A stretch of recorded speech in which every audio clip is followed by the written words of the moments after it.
Hello, আমার কথা শোনা যাচ্ছে? হ্যালো। হ্যাঁ স্যার, শোনা যাচ্ছে। আচ্ছা, ঠিক আছে। ওম স্থাপকায় চ ধর্মস্য সর্বধর্মস্বরূপিণে অবতার বরিষ্ঠায় রামকৃষ্ণায় তে নমঃ। জননীম শারদাম দেবীম রামকৃষ্ণं জগদ্গুরুম পাদপদ্মে তয়োঃ শ্রিত্वा प्रणमामि मुहुर्मुहुः। नमस्ते यतिराजाय विवेकानन्दसूरये सच्चित्सुखस्वरूपाय स्वामिने तापहारिणे।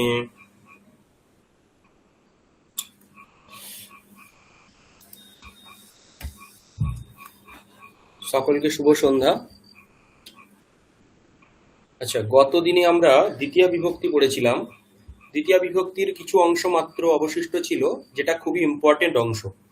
আপনারা গতবারে কিছু শব্দের যোগে আমি গতদিনে একটা কথা বলেছিলাম যে একটা হয় কারক বিভক্তি, আরেকটা হয় উপপদ বিভক্তি। উপপদ বিভক্তি সম্পর্কে হয়তো টার্মটা ইউজ করিনি, কিন্তু বলেছিলাম যে কোনো শব্দের যোগে যদি বিভক্তি আসে তখন তাকে উপপদ বিভক্তি বলে, আর কারক বোঝানোর জন্য যদি বিভক্তি আসে তখন তাকে কারক বিভক্তি বলে।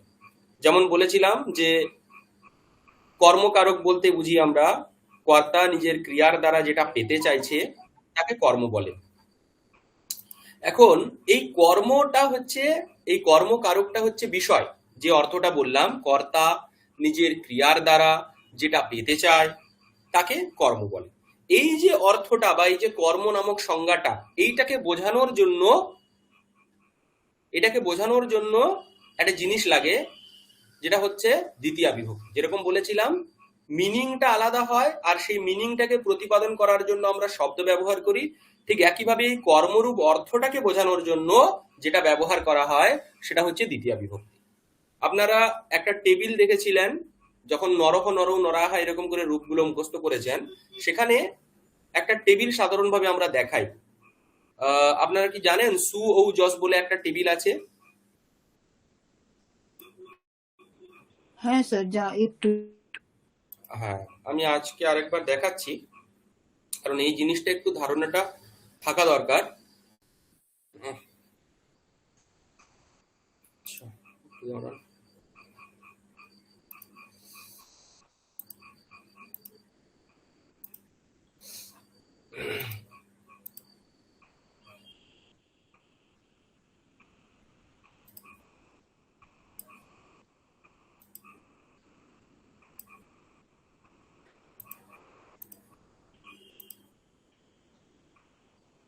স্ক্রিন কি দেখা যাচ্ছে? হ্যাঁ, দেখা যাচ্ছে। ওকে,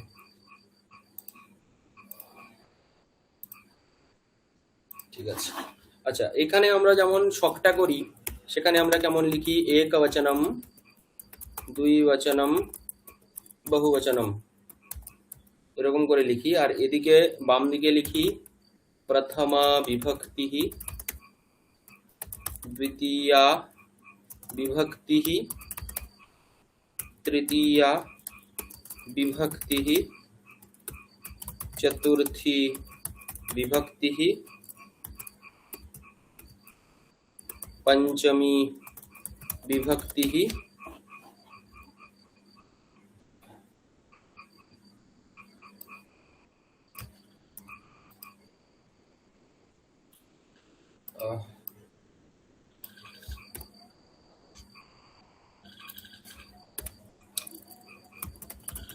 पंचमी विभक्ति,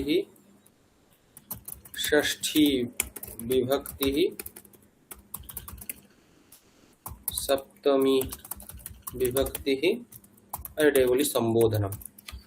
আচ্ছা, এবারে আপনারা যদি একটু রূপটা মনে করেন, যে কোনো একটা শব্দের যদি আমরা রূপ ধরি, যে কোনো একটা শব্দ ধরে নিন, নর শব্দই ধরলাম, তাহলে আমরা রূপটা কেমন লিখি? নরহা, নরৌ, নরাহা। ঠিক একইভাবে নরম, নরৌ, নরান, নরেণ, নরাভ্যাম, নরৈহি। नराय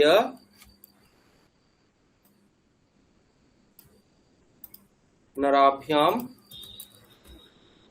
नरेभ्यः नरात् नराभ्याम नरेभ्यः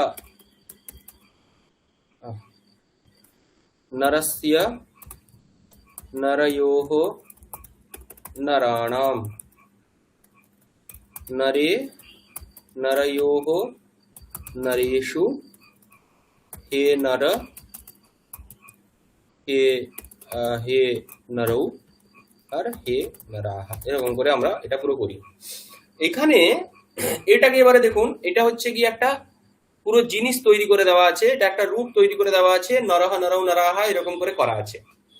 এবারে সাপোজ আমরা যদি এটাকে ভাঙি, এই নরহটা এটাকে বলা হচ্ছে পদম। আমি প্রথম ক্লাসে আপনাদের বুঝিয়েছিলাম পদম মিনিং মানে কি, দুটো ধরনের পদ হয়, সুবন্ত পদ, তিঙন্ত পদ ইত্যাদি বলেছিলাম। এটা হচ্ছে সুবন্ত পদ। এই পদটা তৈরি হতে দুটো জিনিস লাগে, এক হচ্ছে প্রাতিপদিক আর একটা হচ্ছে তার সঙ্গে প্রত্যয়। ঠিক আছে, এইবারে এই টেবিলটাকে যদি আমি সেম জিনিসকে একটু মানে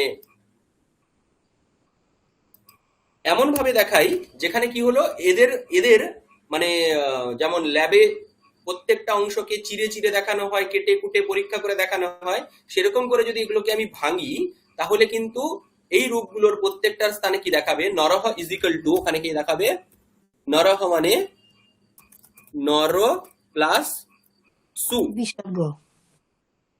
দেখুন, আচ্ছা আমি প্রথমে আরেকটা কাজ করি, দাঁড়ান এই টেবিলটার আগে, আচ্ছা এটা পুরোটাই উড়িয়ে দিলাম। হ্যাঁ,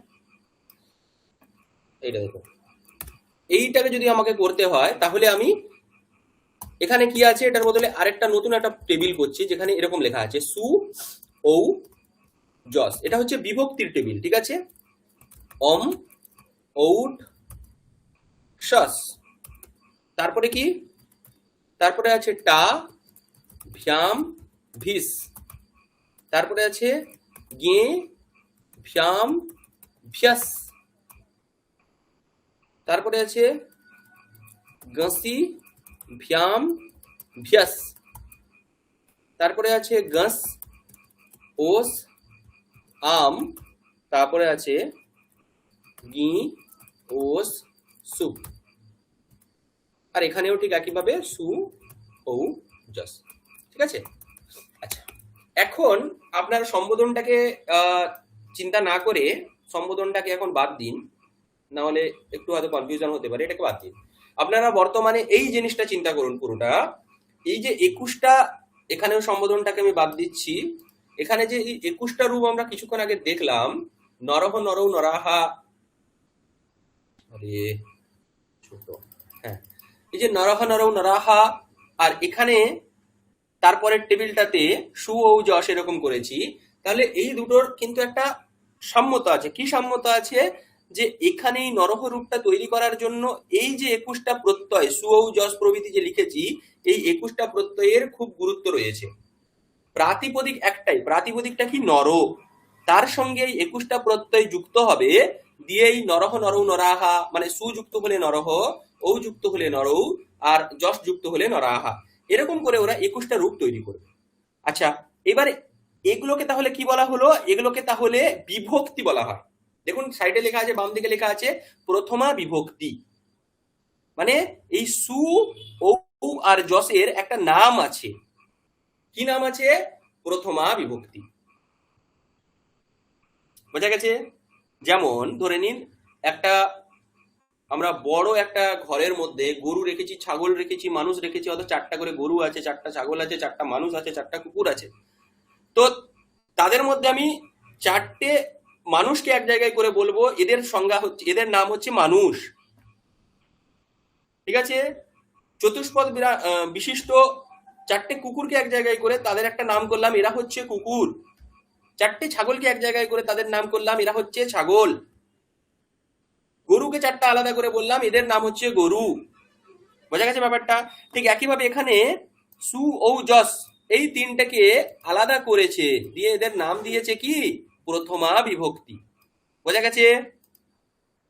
সু ঔ যশের নাম কি হয়ে গেল, প্রথমা বিভক্তি। ঠিক একইভাবে অম ঔট শস প্রভৃতির নাম কি হয়ে গেল? এদের নাম হয়ে গেল দ্বিতীয়া বিভক্তি। টা ভিয়াম ফিস এদের তৃতীয়া বিভক্তি। গে ভিয়াম ফিয়াস এদের নাম হয়ে গেল চতুর্থী বিভক্তি। বুঝতে পেরেছেন ব্যাপারটা? এরকম করে। তাহলে যদি আমি বলি, আমি এবারে ধরে নিন ওই রুমের মধ্যে যে যে জন্তুগুলো রয়েছে, মানুষ রয়েছে, প্রাণীগুলো রয়েছে, এবারে আমি কাউকে বললাম আচ্ছা ওখান থেকে মানুষকে বের করে আনো, তাহলে ও মানুষ আনবে, ছাগল আনবে না। ঠিক একইভাবে আমি যদি আপনাকে বলি প্রথমা বিভক্তি, তাহলে আপনি প্রথমা বিভক্তি বলার সঙ্গে সঙ্গে বাকি ছটার কথা ভুলে যাবেন। আপনি প্রথমেই এই তিনটের কথাই মনে করবেন, সু ঔজস, বাদ বাকিগুলো আপনি ভুলে গেছেন। কারণ প্রথমা নামটা কাদের? প্রথমা নামটা হচ্ছে সু ঔজসের। বিভক্তি সবকটাই, যেমন ওরাও সবাই প্রাণী, ঠিক আছে, কিন্তু তাদের মধ্যে মানুষ আলাদা, কুকুর আলাদা, ছাগল আলাদা। ঠিক একইভাবে এখানেও বিভক্তি সবার নাম, কিন্তু সু ও যশের নাম হচ্ছে প্রথমা, অমৌট শসের নাম হচ্ছে দ্বিতীয়া, টাভ্যাম ভিসের নাম হচ্ছে তৃতীয়া। কথাটা বুঝতে পেরেছেন?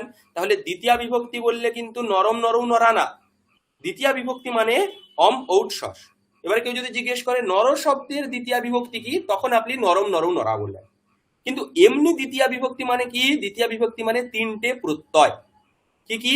অম ঔট শস। পঞ্চমী বিভক্তি মানে কি? গসি ভ্যাম ভ্যাস। ষষ্ঠী বিভক্তি মানে কি? গস ওস আম। আমার কথাটা বোঝা গেছে?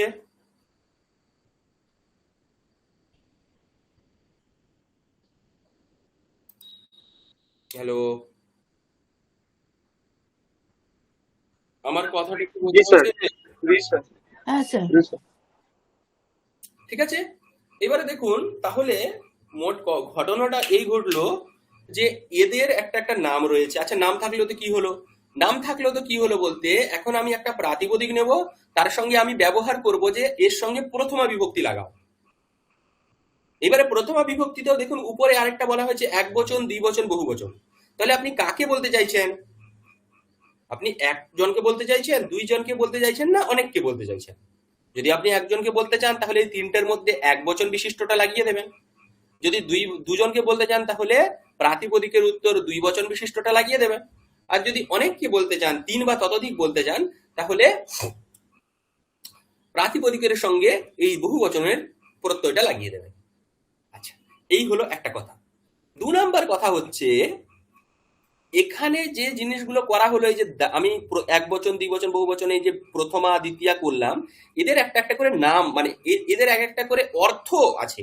সেই অর্থের জন্যই কিন্তু এদের এই ধরনের প্রথমা, দ্বিতীয়া, তৃতীয়া, চতুর্থী আলাদা আলাদা নাম হয়েছে। মানে এদের একটা বৈশিষ্ট্য আছে হিসেব মতো। যেমন আমি বললাম মানুষ বলতে মানুষের একটা বৈশিষ্ট্য আছে, কুকুর বললে ছাগলের থেকে তার একটা আলাদা বৈশিষ্ট্য আছে, গরু বললে আবার ছাগলের থেকে গরুর একটা আলাদা বৈশিষ্ট্য আছে, ছাগল বললে আবার কুকুরের থেকে তার আলাদা একটা বৈশিষ্ট্য আছে। সবাই আলাদা। ঠিক একইভাবে এখানেও ঠিক একইভাবে প্রথমা বিভক্তি, দ্বিতীয়া বিভক্তি, তৃতীয়া বিভক্তি, চতুর্থী বিভক্তি সবার আলাদা আলাদা অর্থ আছে, মিনিং আছে।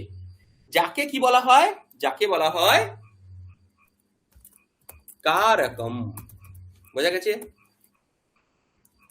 এই মিনিংটাই কি? কারকম। গতদিনে এই জিনিসটাই আমি বলেছিলাম যে কারকটা হচ্ছে কি, তাহলে অর্থ। বোঝা গেছে? আচ্ছা, এবার এদের সবাই তো কারক, তাহলে কারক মানে কি? কারক মানে বললাম যে এই যে ভিতরের মিনিংটা, ইনার মিনিংটা, তাহলে এদের ইনার মিনিংটাকে আশ্রয় করে এদের আলাদা আলাদা কারক হয়েছে। তো দ্বিতীয়টাকে আমরা কি বলছি? কর্ম কারক বলছি। তৃতীয়টাকে আমরা বলছি কি? করণ কারক। চতুর্থটাকে আমরা বলছি কি? সম্প্রদান কারকম।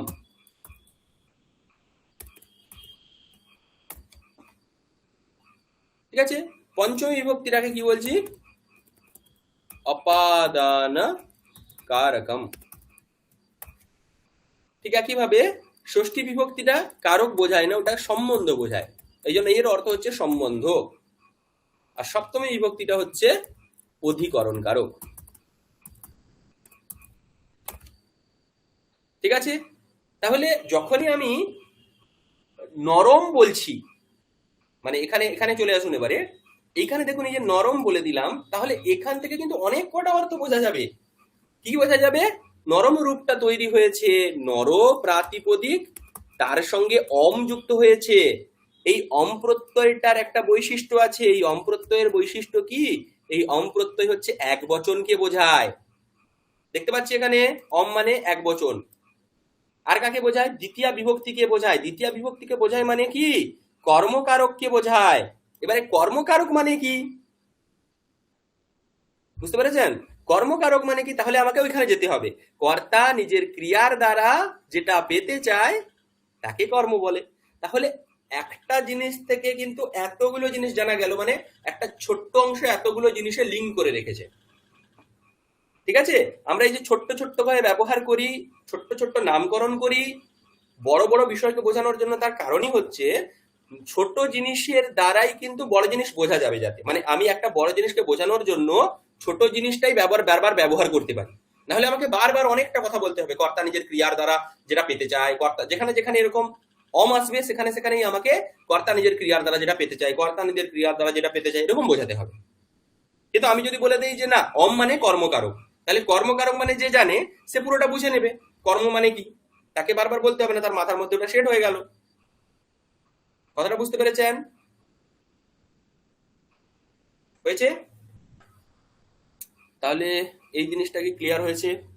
আমি বোঝাতে পেরেছি? কোথাও ডাউট আছে এখানে যে এটা কেন স্যার এরকম হলো বা কিছু এরকম?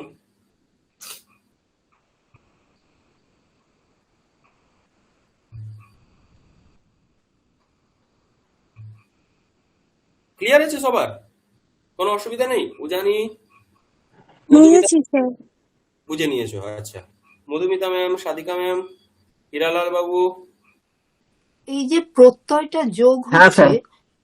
পরিবর্তনটা যেটা হচ্ছে, সেটা তো প্রত্যয়ের সঙ্গে কোনো, যেমন তৃতীয়া বিভক্তিতে টা, হুম, আর আমরা তৃতীয়া বিভক্তিতে নরতে নরে ন। হুম। তা এই টা আর নরে নর মধ্যে এটা কি প্রত্যয় যোগে এটা হয়ে গেল? এইটা এটা মূলত এখানে একটা জিনিস বলার, যে আমরা অনেক সন্ধির মতো সুবিধার হচ্ছে জন্য না, অনেক, না না সন্ধির মতেও হচ্ছে না, আমি কথাটা মতো বলি। না। হ্যাঁ। আমরা সাধারণভাবে অনেক বইতে দেখতে পাই যে যেখানে কি করা হয়, যেমন 11-12 এর কিছু বইতে আম, বিশেষ করে ক্রিয়াপদের ক্ষেত্রে দেখা যায়, ওখানে কি করা হয় লোকের বোঝার সুবিধার জন্য এরকম একটা টেবিল বানানো হয়। যেমন গচ্ছতি, গচ্ছতঃ, গচ্ছন্তিতে ওরা কেমন করে তি তহ অন্তি এরকম করে লেখে। ঠিক আছে? কিন্তু মূলত হুম। পাণিনীয় ব্যাকরণ অনুসারে ওখানে তি তহ অন্তি নেই, ওখানে আছে তিপ তস ঝি। আচ্ছা, হুম। এবারে ঝি এর স্থানে কি হয়ে যায়? ঝি এর স্থানে অন্তি আদেশ হয়ে যায়। আদেশ মানে কি? এই জিনিসটাকে সরিয়ে তার স্থানে অন্য কিছু বসানো। ওটা কেন করা হয়? তাহলে ওটা হচ্ছে প্রক্রিয়া করার জন্য। মানে আমরা এখনো পর্যন্ত যেগুলো দেখছি সেগুলো উপরে উপরে, ওগুলো ল্যাবে যাওয়া হয়নি এখন। বুঝতে পেরেছেন? ল্যাবে যাওয়ার একটা খালি ছোট্ট অংশ আমি দেখালাম, যে নরে ন বা নরম রূপটা তৈরি করার জন্য আমাকে নরই প্রাতিপদিকটা নিতে হবে, তার সঙ্গে বিভক্তিটা নিতে হবে। এই যে বিভক্তি অম উৎসস বা টা ভিয়াম ভিস এগুলোর মধ্যে একটা নিতে হবে, দিয়ে আমি নরম অথবা নরেন রূপটা তৈরি করব। কিন্তু রূপটা তৈরি করার সময় কি কি হবে, তার সঙ্গে আর কি মিশ্রণ করতে হবে, এই জিনিসটা সম্পূর্ণ মানে অষ্টাধ্যায়ীর বিষয়। অষ্টাধ্যায়ীর সূত্র ওখানে কাজে লেগে টায়ের স্থানে এন আদেশ করে দেয়।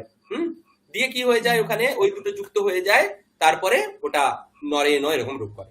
বোঝা গেছে? হুম। ঠিক আছে? এখন আপাতত কিন্তু কিন্তু মূল যেগুলো, মূল হচ্ছে এইটাই। পাণিনিও তাই বলেছেন। পাণিনি এই 21টা প্রত্যয়ের কথাই বলেছেন, এটা কোনো বিকৃত করা নেই এখানে। এই 21টা প্রত্যয়েরই। এবারে যদি দেখেন যে না স্যার এখানে তো টা আছে, যেমন আপনি প্রশ্ন করলেন, তাহলে আ হওয়া উচিত, নরা এরকম কিছু একটা হওয়া উচিত, কিন্তু সেটা হয় না। বা নরটা এরকম কিছু একটা হওয়া উচিত, তো সেটা হয় না। কেন হয় না? তার কারণ হচ্ছে যে পাণিনীয় প্রক্রিয়াতে এইগুলোর স্থানে অন্য অন্য জিনিস আদেশ হয়। পাণিনিতে দুটো জিনিস আছে, একটা আদেশ আছে, একটা আগম আছে। ঠিক আছে? এই দুটোর ব্যাপারে একটু জানুন। আদেশ মানে হচ্ছে আহ, আপনারা সন্ধি কিছু পড়েছিলেন?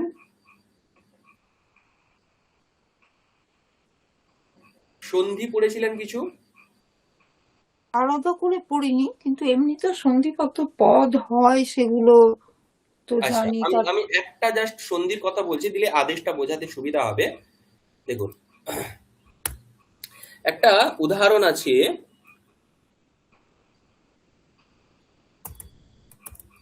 সুধি উপাস্য বলে একটা উদাহরণ আছে। হুম, আচ্ছা। অথবা আরেকটা উদাহরণ আছে, আপনারা রিসেন্ট পড়েছেন, দধি। দধি শব্দটা শুদ্ধোপাস্য, পড়েছেন? হ্যাঁ, দধি, দধি, দধিনি, হ্যাঁ। দধিনি পড়েছেন। হুম, নপুংসকলিঙ্গ ইকারান্ত শব্দ। একজনকে বলা হলো দধি আনয়, তুমি দধি নিয়ে এসো, এটা কর্ম আছে, ঠিক আছে, দধি এখানে দ্বিতীয় বিভক্তি রয়েছে, বোঝা গেল? তো বলা হলো ত্বম দধি আনয়া, এই বাক্যটায় আমি এরকম ব্যবহার করলাম, ত্বম দধি আনয়া। ওকে, এখন ত্বমটা ভুলে যান, দধি আনয়া এরকম স্থিতি আছে। তো এখানটাতে কেউ একজন বললো যে আমি এখানে সন্ধি করতে যাই।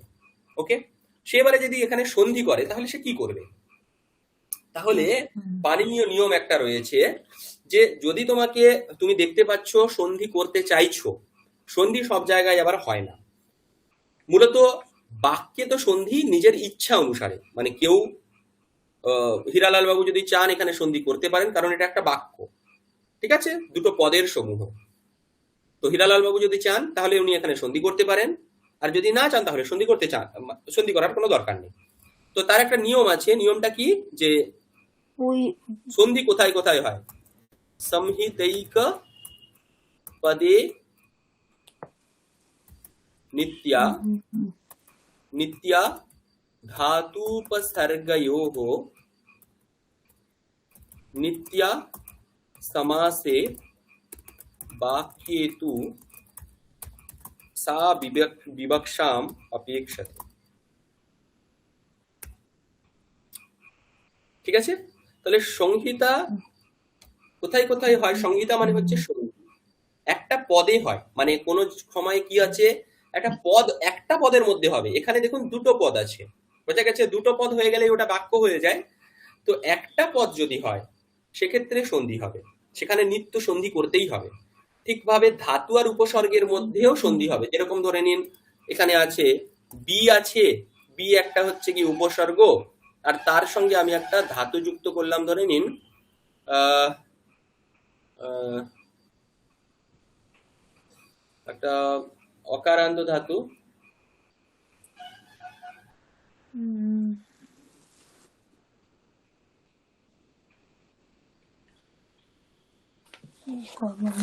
বা এই দেখুন, একটা হচ্ছে না, আরম্ভ, সেখানে তো আছে না,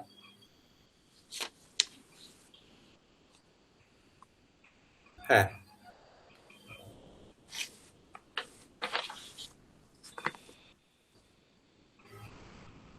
একটা উপসর্গের উদাহরণ,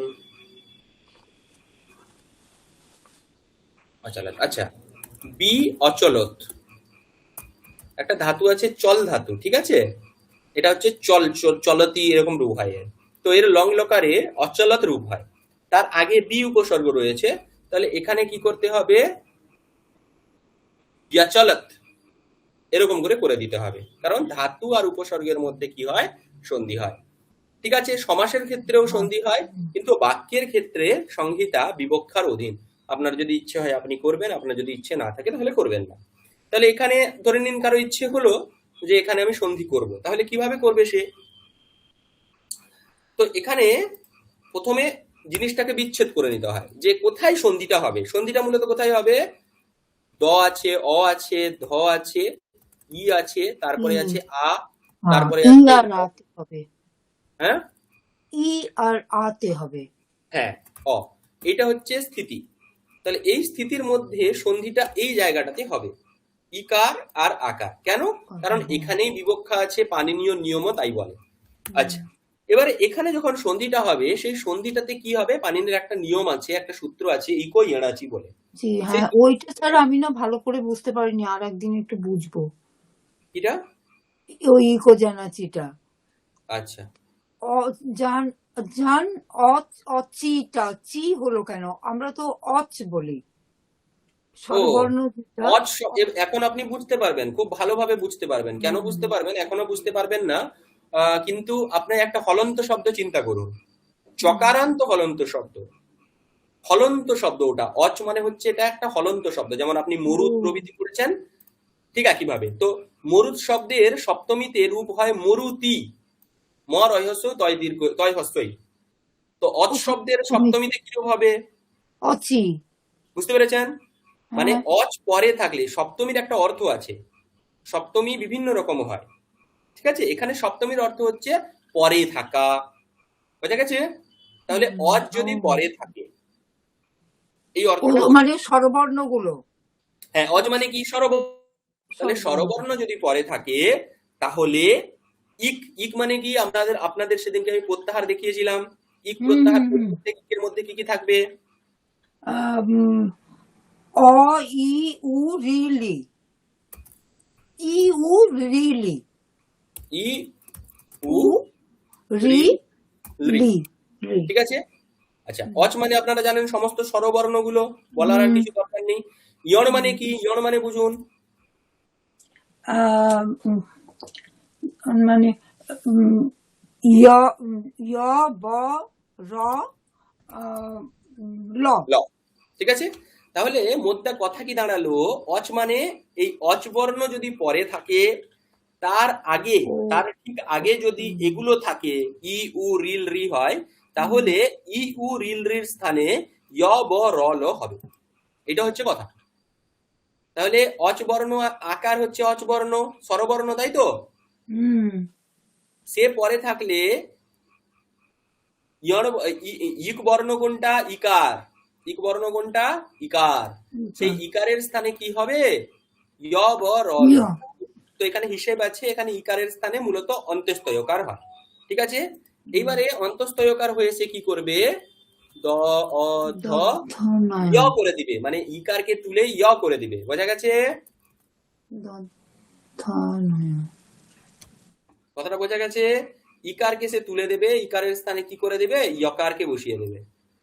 এই যে ইকারকে তুলে দিয়ে ইয়কার বসানো, এটাকে বলা হয় আদেশ করা, বোঝা গেছে? যেটার জন্য আমি বেশ বিষয়টা শুরু করলাম, এটাকে বলা হয় আদেশ। আদেশ মানে হয় শত্রুর মতো, একজনকে সে সরিয়ে দেয়, দিয়ে তার স্থানে নতুনকে বসায়। ক্লিয়ার? ঠিক আছে, তাহলে এটা করে দিল, হয়ে গেল। আমি এটা জিজ্ঞেস করবো, দিয়ে এখানে কি হয়ে গেল? দধি আনয়া, জুড়ে দিলে, সবগুলো যদি জুড়ে দিন তাহলে কি দাঁড়াবে? দধি আনয়া। এবারে হিরালাল বাবু এটাকে দধি আনয়াও বলতে পারেন, অথবা দধ্যানয়া বলতে পারেন। কথাটা বোঝা গেছে? এই হচ্ছে বিষয়। আচ্ছা, যেটা বলার জন্য এটা বললাম যে তাহলে আমাদের মোট এই যে উপরের অংশটা আমরা এতক্ষণ দেখলাম, এগুলো কিন্তু এই যে 21টা প্রত্যয় রয়েছে, এই 21টা প্রত্যয়ে তাহলে প্রাতিপদিকের সঙ্গে যুক্ত হবে, দিয়ে এই উপরের এই 21টা রূপ তৈরি করে। সেরকম ভাবে লতা লতে লতাহা, লতাম লতে লতাহা, প্রত্যেকটা জাস্ট প্রাতিপদিক নিতে হবে, তার সঙ্গে এই 21টা বসাতে হবে, দিলেই নতুন নতুন রূপ তৈরি হবে, ঠিক আছে? ঘটহ ঘটৌ ঘটাহা, ঘটম ঘটৌ ঘটান, হ্যাঁ, সাদিকা সাদিকে সাদিকাহা, সাদিকাম সাদিকে সাদিকাহা, এরকম করে রূপ চলতে থাকবে। হ্যাঁ, বোঝা গেছে? মধুমিতা মধুমিতে মধুমিতাহা, মধুমিতাম মধুমিতে মধুমিতাহা, এরকম করে সব রূপ চলতে থাকবে, ঠিক আছে? কেবলমাত্র কি করতে হবে? প্রাতিপদিকের সঙ্গে এগুলো বসাতে হবে। আচ্ছা, এইবারে প্রাতিপদিকের সঙ্গে এগুলো তো বসালাম, রূপও তৈরি হয়ে গেল, তাহলে সেই রূপগুলো কিসের জন্য? একটা মিনিং বোঝানোর জন্য। আমি যদি বলি মধুমিতাকে, মধুমিতাকে দেওয়া হোক, ঠিক আছে? তাহলে সেখানে মধুমিতায়ই গিয়ে প্রত্যয় হবে, চতুর্থী হবে। আমি মধুমিতাকে দেখছি, তাহলে সেখানে মধুমিতাকে মানে দ্বিতীয় বিভক্তি। আমি দেখা ক্রিয়ার দ্বারা কাকে পেতে চাইছি? মধুমিতাকে দেখতে চাইছি, তাহলে সেখানে কি হয়ে যাবে? দ্বিতীয় বিভক্তি হয়ে যাবে। মধুমিতা করছে, তাহলে সেখানে মধুমিতা হলো কর্তা, তাহলে সে সেখানে কি হবে? মধুমিতা প্রথম বিভক্তি। কথা বোঝা গেছে? তাহলে প্রত্যেকটা বিভক্তির একটা একটা অর্থ আছে, আর সেগুলোকে বলা হয় কারকম। আর সেই কারকটা, এবারে আপনি কর্তা কর্ম ইত্যাদি রয়েছে, সেগুলোকে তার অর্থটা ভাস, যেটা বোঝা যায়। এখানে একটা জিনিস আরেকটু বলি, প্রথমা বিভক্তির কিন্তু কোনো কারক, মানে এতে কোনো এই যে দ্বিতীয় কর্তা করণ সম্প্রদান, আচ্ছা এখানে এখানে একটা বলে দিই, কর্তা কারক বা কর্তৃকারক যেটা হয়, তাতে তৃতীয়া বিভক্তি হয়, প্রথমা বিভক্তি হয় না। ঠিক আছে? কিন্তু সাধারণভাবে জেনে রাখুন যে কর্তৃকারকে প্রথমা বিভক্তি ব্যবহার হয়, কিন্তু মূলত কর্তৃকারক অর্থ হচ্ছে তৃতীয়া বিভক্তির অর্থ। যদি কেউ জিজ্ঞেস করে কর্তৃকারকের কোন বিভক্তি, তাহলে বলতে হবে তৃতীয়া বিভক্তি। ওকে,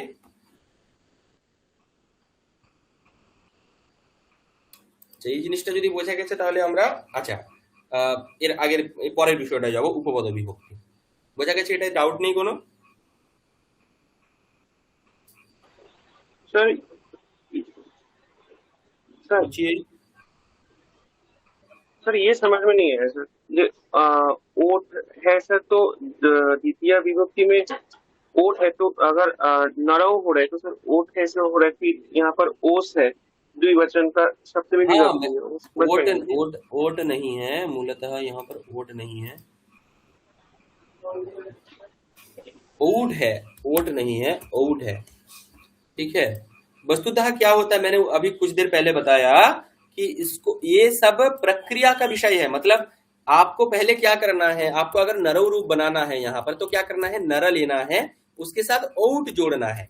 अभी उसके बाद क्या होगा, उसके बाद बहुत सारा प्रक्रिया चलेगा। ठीक है? उसके साथ भी कुछ मिलाना पड़ेगा, कुछ जोड़ा जाएगा, कुछ बाहर आएगा, उसके बाद आखिर में नरव निकलेगा। ओके, ऐसा होता है। तो अभी आप खाली नर के साथ ओ जोड़ देंगे तो आपके सामने नरव आ जाएगा, ऐसा नहीं है। उसके अंदर बहुत सारी प्रक्रियाएं हैं। क्लियर है?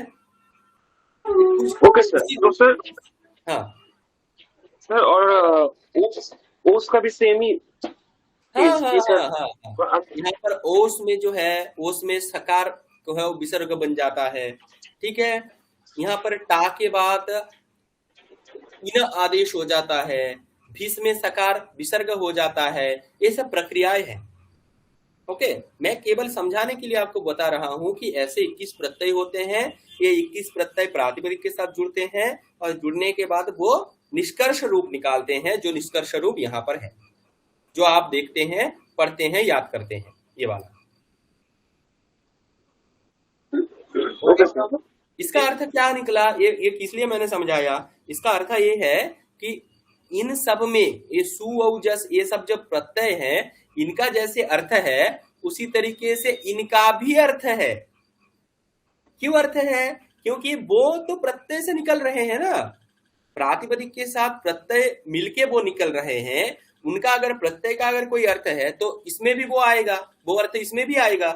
इसीलिए नरह का अर्थ होता है एक कर्ता नर, नरम का अर्थ होता है नर को, नरेन का अर्थ होता है नर के द्वारा, नराया का अर्थ होता है नर के लिए, नरात का अर्थ होता है नर से, मनुष्य से, ऐसा। ठीक है? तो वो जो से के ये सब जो है, ये कौन प्रतिपादित करता है, ये विभक्तियां प्रतिपादित करती है। ओके, ओके ओके सर, समझ में आया?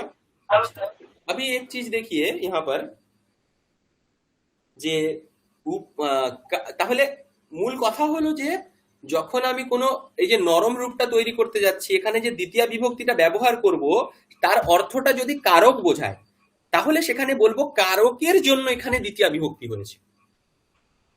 বোঝা গেছে? দ্বিতীয় বিভক্তিটা আমি ব্যবহার কেন করলাম, তার কারণটা বুঝুন। যদি আমি কখনো ব্যবহার করি এরকম ভাবে যে এখানে আমি কারক বোঝানোর জন্য দ্বিতীয় করেছি, তাহলে সেই দ্বিতীয় বিভক্তির নাম হচ্ছে কারক বিভক্তি। সেই দ্বিতীয় বিভক্তিটা কেন এসছে? কারক বোঝানোর জন্য এসছে। ঠিক একইভাবে যদি আমি ওই দ্বিতীয় বিভক্তি নিয়ে এসছি কিন্তু ওটার কোনো কারকের জন্য, কারক বোঝানোর জন্য আনিনি, কিসের জন্য এসছি, এই শব্দটা আছে তার যোগে দ্বিতীয় বিভক্তি। মানে বিভক্তি দুই ভাবে হতে পারে, এক হতে পারে কারকের জন্য, এক হতে পারে উপপদের জন্য বা কোনো শব্দের যোগে। শব্দের যোগে যে বিভক্তি তাকে বলা হয় উপপদ বিভক্তি। শব্দের যোগে বিভক্তি আপনারা আগে পড়েছেন, অভিতঃ, পরিতঃ, সময়া, নিকষা, এই সমস্ত শব্দের যোগে দ্বিতীয়া, বিনা যোগে তৃতীয়া, সহযোগে তৃতীয়া, এগুলো যেগুলো পড়েছেন সেই সমস্তগুলো হচ্ছে গিয়ে শব্দের যোগে বিভক্তি। আর এই বিভক্তিগুলোকে কি বলা হয়, শব্দের যোগে বিভক্তিকে বলা হয় উপপদ বিভক্তি। মানে এদের অর্থ কি, এদের অর্থ হচ্ছে ওই শব্দটার যোগের জন্য এরা এসছে, তৃতীয়া বিভক্তি এসছে, এদের কোনো কারক অর্থ নয়। আর যেখানে কারক অর্থটা বোঝানোর জন্য বিভক্তি হয় তাকে বলে কারক বিভক্তি। এটা বুঝতে পেরেছেন? দেখুন তো, কোনো ডাউট আছে এখানে? सर एक बार और एक बार बोल दीजिए, समझे नहीं थोड़ा। অন্য কেউ বুঝতে পেরেছেন? কেউ বুঝতে পারেননি? সেকেন্ডটা আরেকবার একটু রিপিট করবে। শব্দের যোগে বিভক্তি, উপপদ বিভক্তি। আচ্ছা আর হ্যাঁ স্যার কারক আরেকবার বলবেন, খুব ভালো। আচ্ছা, দেখুন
দেখুন এখানে দুটো কথা বলা হচ্ছে। এক হচ্ছে বিভক্তি দুটো বিষয়ের উপর सर নির্ভর করে আসে। হ্যাঁ सर थोड़ा सा देवनागरी में भी लिख दीजिएगा ये। हाँ हाँ, पहले समझ लो, मैं फिर लिख दूंगा। ठीक है তো ठीक है। বিভক্তি দুটো বিষয়ের উপর নির্ভর করে আসে। কি কি আসে? এক হচ্ছে কারক বিভক্তি। কি কি কারক বিভক্তি মানে কি? বলা হলো কোনো কারককে বলার ইচ্ছা থাকলে তখন সেই কারক বোঝানোর জন্য যে বিভক্তি হয় তাকে কারক বিভক্তি বলে। মানে কি এটার? মানে হচ্ছে দেখুন, রামঃ বৃক্ষম পশ্যতি বলায় আমি কি বলতে চাইছি?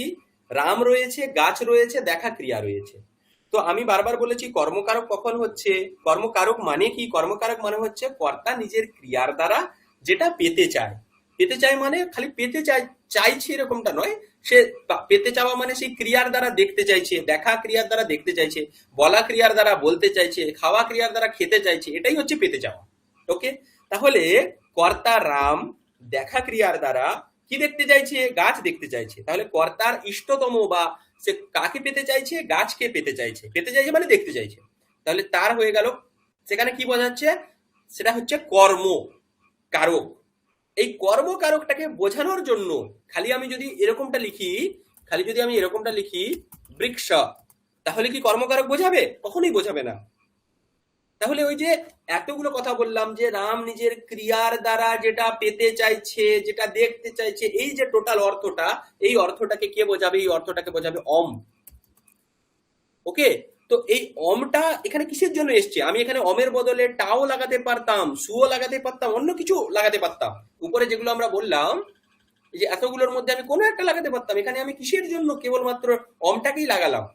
তার উদ্দেশ্যটা এটাই যে অম এখানে এখানে যে কর্তা তার বলার ইচ্ছা হচ্ছে যে এখানে সে কর্মটা পেতে চাইছে, এখানে কর্মকারকটা সে বোঝাতে চাইছে, সেই জন্য সে অম লাগিয়েছে। তো তাহলে এখানে অমের অর্থটা কি? কর্মকারক। বোঝা গেছে? কর্মটাকে বোঝানোর জন্য এখানে দ্বিতীয়া এসছে, সেই জন্য একে বলা হচ্ছে কি, এখানে বলা হচ্ছে কারক বিভক্তি। এখানে দ্বিতীয়ার অর্থ হচ্ছে কারক বিভক্তি। তো বৃক্ষম হয়ে গেল। কিন্তু যখন কোন কারককে বলতে চাইছে না, কেবল একটা শব্দ কাছে আছে বলে তার সংস্পর্শে, যেমন আপনারা ওই সাদা মণি দেখেছেন? মণি বলতে যদি সাদা কাঁচ দেখি, আমি সাদা একটা কাঁচ ধরলাম, বা ওই যে ছোট ছোট একদম কাঁচের গোলাগুলো থাকে, পুরো কাঁচ সাদা, এবারে তার আকার, তার কালারটা কি সাদা, কিন্তু তার কাছে যদি কোনো লাল জবা ফুল লাগানো হয় তাহলে কিন্তু দূর থেকে দেখা যাবে যে কাঁচটাকেও লাল দেখাবে। সবুজ পাতা ধরা হয় তাহলে কাঁচের কালার সবুজ দেখাবে। অর্থাৎ কি হলো, ওর সান্নিধ্যের কারণে ওর মধ্যে ওই ধর্মটা চলে যাবে। তো এখানেও ঠিক একইভাবে উপপদ বিভক্তির ক্ষেত্রে রামটা রামই ছিল, তার সঙ্গে যে পরিতহ শব্দটা যুক্ত হয়ে গেল, এই পরিতহ শব্দটা যুক্ত হয়ে যাওয়ার জন্য সে তাতে দ্বিতীয়া এনে দিল। বোঝা গেছে? পরিতহ শব্দের সামর্থ্যের জন্য ওতে দ্বিতীয়া চলে এলো। তাহলে দ্বিতীয়াটা এখানে কোনো কারককে বোঝাচ্ছে না। এখানে আমি এরকম ভাবে বলবো না যে সে পেতে চাইছে, রামকে তার ক্রিয়ার দ্বারা পেতে চাইছে না। কেন এখানে হবে না? আপনি চিন্তা করে দেখুন, সন্ধি ক্রিয়াপদটা আছে, সন্ধি ক্রিয়াপদটা কি আসলে? সন্ধি ক্রিয়াপদের ধাতু হচ্ছে অস ধাতু। অস ধাতু অকর্মক, অকর্মকে কোনোদিন কর্ম হয় না। তাহলে রাম এখানে কর্মকারকই নয়, ও কেবলমাত্র একটা পরিতহ শব্দটার যোগের কারণে সে দ্বিতীয়া পেয়েছে। কিছুটা বোঝা গেছে?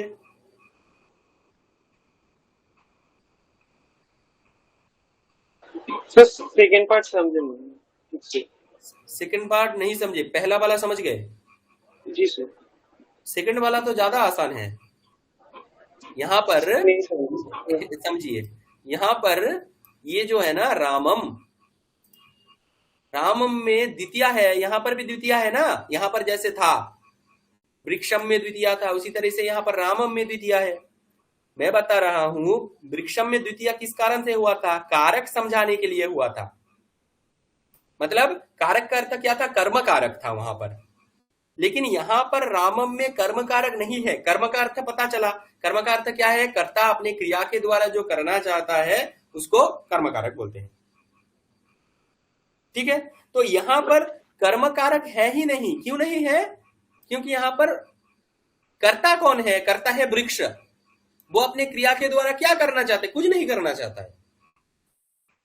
ओके, तो यहां पर द्वितीय विभक्ति आई है, उसका क्या तात्पर्य है? तो बोला जा रहा है यहां पर ये जो परितः शब्द है ना, उसके साहचर्य से, ठीक है, मतलब परितः शब्द का अगर आपको यूज करना है तो यहां पर द्वितीय लगाना ही पड़ेगा। इसका कोई मीनिंग नहीं है, कोई कारक मीनिंग नहीं है। इसका मीनिंग इतना ही है कि इस शब्द को आपको अगर जोड़ना है तो उसमें द्वितीय लगाओ। जैसे एक होता है ना, रामः लक्ष्मणेन सह गच्छति। तो देखिए यहां पर रामः गच्छति किसके साथ जा रहा है? लक्ष्मणेन सह। यहां पर तृतीया हुआ है। इस तृतीया का कारण क्या है? ये सह, इस शब्द का योग। उसी तरीके से यहां पर परितः शब्द के योग में यहां पर द्वितीया हुआ है, सह शब्द के योग में यहां पर तृतीया हुआ है। ये सब जब कोई शब्द के पास रहने के कारण, वाक्य में किसी शब्द के व्यवहार के कारण, विशेष शब्द के व्यवहार के कारण जब विभक्ति आती है उसको हम उपपद विभक्ति बोलते हैं। तो ऐसे कुछ शब्द है जो अभी आएंगे, हम देखेंगे, उससे पहले मैं समझा रहा हूं। मतलब सर ये सब शब्द सहयोग करते हैं, सहयोग करते हैं कि यहाँ पर देखिए मैंने बताया कि दो विभक्ति आने का दो रीजन हो सकता है। एक कारक मतलब मीनिंग, जो अभी इतना देर से मैंने बताया कि एक कारक होता है जो मीनिंग समझाता है कि इसके लिए आना है तुम्हें। जैसे कर्म कारक किसको बोलेंगे कि कर्ता अपने क्रिया के द्वारा जो करता है उसको कर्म कारक बोलते हैं। करण किसको बोलेंगे? कर्ता किसी क्रिया को करता है, उस क्रिया करने में जो उसका सहायक बनता है। जैसे मैं घर से महाविद्यालय को जा रहा हूं, तो कॉलेज को जा रहा हूं, उसमें मुझे सहायक कौन कर रहा है? सहाय कर रहा है मेरा साइकिल या मोटरसाइकिल। तो उसमें क्या होगा? उसको हम बोलेंगे करण कारक। तो करण कारक में कौन सी विभक्ति आती है? तृतीया विभक्ति आती है। तो मैं ऐसे बोलूंगा, अहम द्विचक्रिकया गच्छामि। समझ में आया? तो उसमें वो साधन मुझे सहाय करता है। तो वहां पर हम बता सकते हैं कि द्विचक्रिकया, उसमें जो तृतीया है उसका क्या अर्थ है? उसका अर्थ है करण कारक। उसका क्या अर्थ है? करण कारक। लेकिन रामः लक्ष्मणेन सह गच्छति, इसमें लक्ष्मण राम को सहाय नहीं कर रहा है। राम का पैर है, वो खुद से जा सकता है। यहां पर लक्ष्मण उसका वाहन नहीं है। ओके, तो लक्ष्मण में तृतीया किस लिए कर दिए आप? सह शब्द के योग के कारण। समझ में आया? सह शब्द का है समीप में, का सहाय से ही वहां पर तृतीया हुआ है। अभी समझ में आया? जी सर, पूरी तरह से। বুঝতে পেরেছেন? উজানি বুঝতে পেরেছো? মধুমিতা জি, হিরালাল বাবু, সারিকা ম্যাম, ডাউট থাকলে বলুন, এগুলো ক্লিয়ার করা দরকার আছে।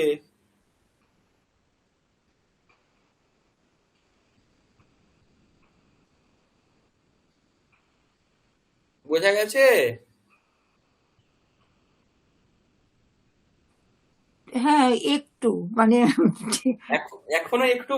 কোথায় বুঝতে পারলেন না না? না, একটু না, ঠিক আছে, ঠিক না না আছে। না, এবার বলুন বলুন। প্র্যাকটিস না, মানে সেরকম বলার মতো যে এইটাই বুঝতে পারলাম না তা না। কারক বিভক্তি আমরা এতদিন পড়ে এসেছি এমনি মুখস্থ করে। এবার বিভক্তির একটা মানে আছে।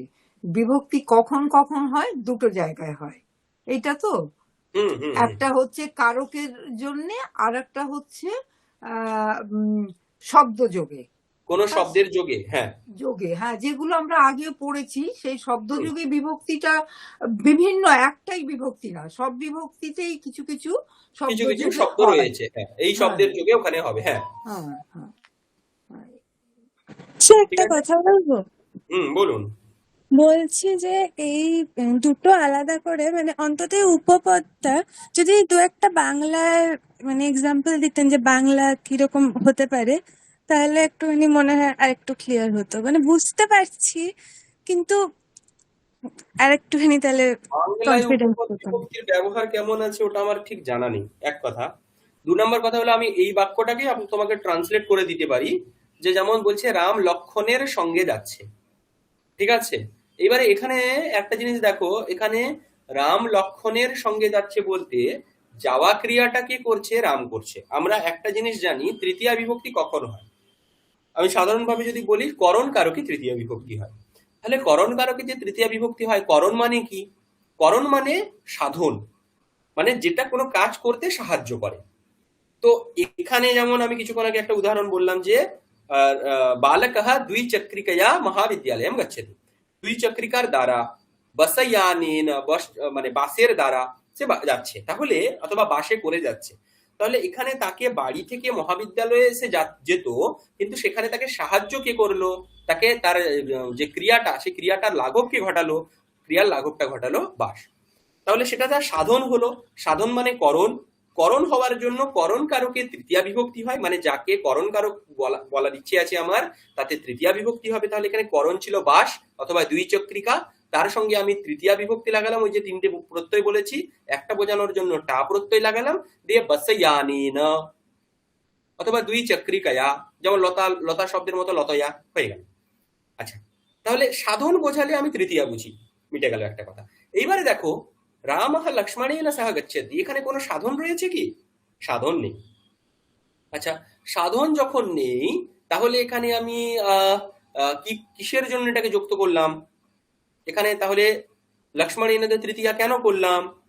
তাহলে এখানে বলতে হবে যে এই যে সঙ্গে, এই সঙ্গে শব্দের যোগে তৃতীয়া হয়। সঙ্গ শব্দের এখানে যোগ আছে বলে বাক্যে, সেই জন্য লক্ষণে তৃতীয়া হয়েছে। ঠিক আছে, বোঝা গেছে? ঠিক একইভাবে এটার থেকেও ভালো উদাহরণটা আগেরটা, রামম পরিতঃ বৃক্ষাः সন্তি। রামः লক্ষ্মণেন সহ গচ্ছতি, এই বাক্যটা বললে কিছু জায়গায় দোষ আছে এখনো। মানে যারা জানেন তাদের ক্ষেত্রে এটা একটা মানে এটা তুমি জানো না বলে তোমার কাছে কিছু মনে হচ্ছে না যে হ্যাঁ এটা আমি যেরকম ভাবে বুঝিয়ে দিলাম। কিন্তু যারা জানে তারা এখানে বলতে পারে যে অনেক রকম দোষ আছে, সেই জন্য ওই উদাহরণটা আমি বাদ দিলাম। এখন দ্বিতীয় উদাহরণটা যেটা আছে, রামম পরিতঃ বৃক্ষাः সন্তি, এই উদাহরণটাকে আমি এরকম ভাবে ব্যাখ্যা করতে পারি যে রামের চারপাশে গাছেরা রয়েছে। পরিতঃ মানে চারদিক জুড়ে। তো রামের চারধারে রাম এক জায়গায় দাঁড়িয়ে আছে, তার চারপাশে গাছ রয়েছে বলে আমি একটা বাক্য ব্যবহার করলাম, রামম পরিতঃ বৃক্ষাः সন্তি, রামের চারপাশে গাছেরা রয়েছে। এখন এখানে কি হয়েছে, কর্মকারকের ব্যবহার করেছি, রামম করেছি। কর্মকারক কখন হয়, মানে লোকে বলবে কি দ্বিতীয়ার ব্যবহার আছে, দ্বিতীয়ার বিভক্তি মানে কি কর্মকারক। কর্মকারক মানে কি কর্তা নিজের ক্রিয়ার দ্বারা যেটা পেতে চায় তাকে কর্মকারক বলে। তাহলে যেমন কিছুক্ষণ আগে একটা উদাহরণ দিয়েছিলাম, রামঃ বৃক্ষাম পশ্যতি, অথবা সীতা রামম পশ্যতি, সীতা রামকে দেখছেন। তাহলে সীতা দেখা ক্রিয়ার দ্বারা কাকে পেতে চাইছেন অথবা কাকে দেখতে চাইছেন, তো রামকে দেখতে চাইছেন। তাহলে এই যে দেখা ক্রিয়ার দ্বারা কর্তা নিজের ক্রিয়ার দ্বারা যেটা পেতে চায় তার কর্মকারক হয়, তাহলে রামের কর্মসংজ্ঞা হয়ে গেল। এবার কর্মসংজ্ঞা হলে ওখানে কি করতে হবে, ওই দ্বিতীয় বিভক্তি নিয়ে আসতে হবে, দিয়ে রামম করে দিলাম, সেখানে করে দিলাম সীতা রামম পশ্যতি। কিন্তু বর্তমান বাক্যে রামম পরিতঃ বৃক্ষাः সন্তি, এখানে দেখো এখানে কর্তাকে, কর্তা জানি হয় তৃতীয়াতে থাকবে না হলে প্রথমাতে থাকবে। কর্তা আছে বৃক্ষাः, ক্রিয়াপদ কি আছে সন্তি, সন্তি মানে আছে। আচ্ছা একটা কথা বলো তো, থাকা ক্রিয়া যখন থাকে বা অস ধাতু ভূ ধাতুর ব্যবহার হয় তখন কিন্তু ওর কোনো কর্ম হয় না। এই নিয়মটা সবসময় জানবে। থাকা ক্রিয়া, আছে ক্রিয়া, এইগুলো বোঝানো হলে, যেমন ঘট আছে, প্রশ্ন হতে পারে ঘট কোথায় আছে, কিন্তু ঘট কি আছে এরকম প্রশ্ন হতে পারে না। বোঝা গেছে? গাছ আছে, গাছেরা রয়েছে, বৃক্ষাः সন্তি, গাছ কি আছে এটা হতে পারে না, গাছ কোথায় আছে হতে পারে, কোথায় হলে অধিকরণ হয়ে যায়। তাহলে এখানে দ্বিতীয় বিভক্তি কি করে আসবে, কর্মকারক হবেই না তো। বৃক্ষাः সন্তি এটা হয়ে গেল অকর্মক, অকর্মক থাকার জন্য এখানে কখনোই কর্ম আসবে না। যেহেতু কর্ম আসবে না তাহলে রামমে দ্বিতীয়া কি করে হলো, তখন বলা হচ্ছে যে চারপাশে কথাটা বলেছি না, চারপাশ শব্দটার যোগের কারণে দ্বিতীয় বিভক্তি হয়। সেই চারপাশ শব্দটাকে বোঝানোর জন্য পরিতঃ, সংস্কৃতে কিছু শব্দ আছে, বাংলায় আমি কেবলমাত্র বোঝানোর জন্য বলছি, বাট সংস্কৃতে কিছু স্পেসিফিক শব্দ আছে, অভিতঃ, পরিতঃ, সময়া, নিকষা, হা, এই সমস্ত শব্দগুলোর যোগে ওখানে দ্বিতীয় বিভক্তি হয়ে যায়। ক্লিয়ার? তাহলে এখানে যে দ্বিতীয় বিভক্তিটা, সেই দ্বিতীয় বিভক্তিটা কিন্তু উপপদ, মানে কোন শব্দের যোগের কারণেই এসছে, ওখানে কারক নয়। তাহলে দুটোর মধ্যে কিন্তু ডিফারেন্সটা এটাই, কারক বলতে ওর একটা ইনার মিনিং রয়েছে, আর উপপদ মানে ওখানে কোনো মিনিং নেই, একটা শব্দ আছে সেই শব্দের যোগে এখানে করে দিয়েছে। যেমন একটা আছে নমঃ শব্দ যোগে চতুর্থী হয়। হ্যাঁ, আমরা তোমরা যত শ্লোক দেখবে সব জায়গাতে নমঃ এই শব্দটা রয়েছে, সেখানে সেখানে চতুর্থী শিবায় রয়েছে। নমো রামকৃষ্ণ শিবায় নমঃ, ওম নমঃ শিবায়, রামায় নমঃ, নমঃ শ্রী যতিরাজায়, আমরা প্রতিদিন মন্ত্র বলছি নমঃ শ্রী যতিরাজায়, যতিরাজায় নমঃ। তাহলে নমঃ শব্দের যোগে ওখানেও চতুর্থী হয়েছে। তাহলে এটার তাৎপর্যটা কি, এর তাৎপর্যটা কি, এটার তাৎপর্যটা এটাই যে এখানে উপপদ বিভক্তি।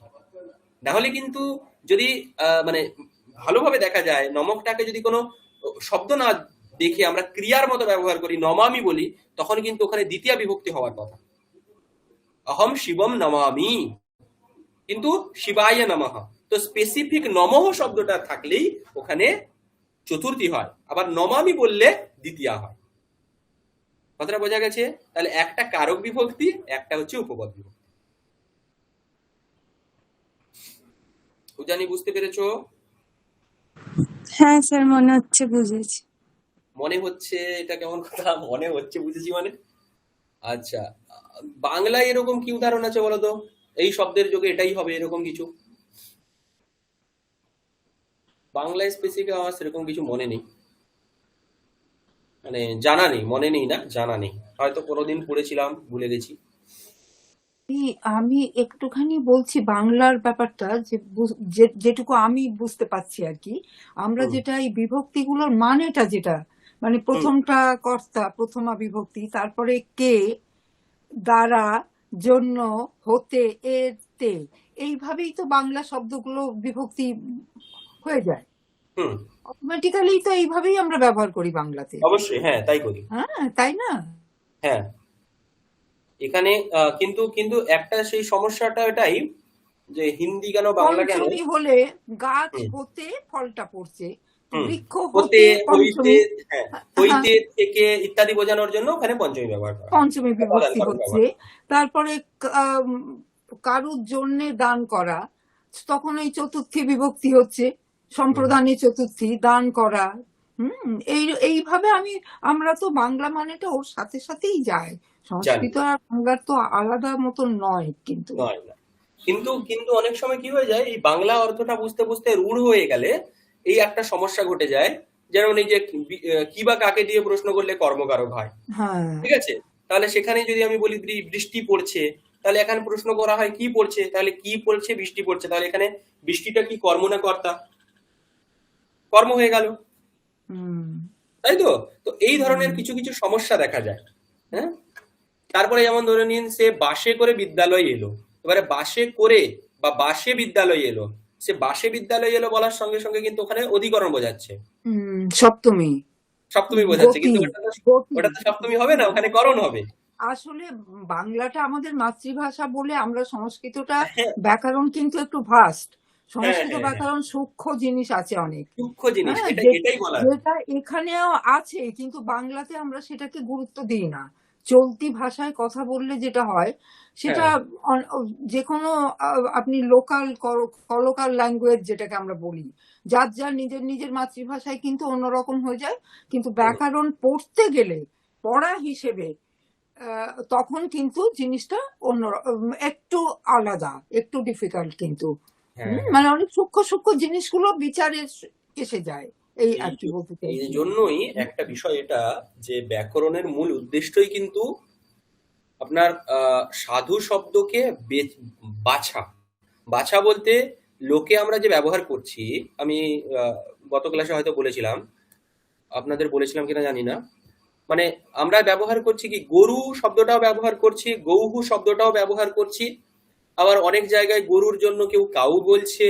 অনেক অন্য ল্যাঙ্গুয়েজে, তামিল হোক, তেলুগু হোক, মহারাষ্ট্রী হোক, উর্দু হোক, যে কোনো ভাষাতে গরু শব্দের জন্য একটা আলাদা আলাদা মিনিং মানে রয়েছে, শব্দ রয়েছে।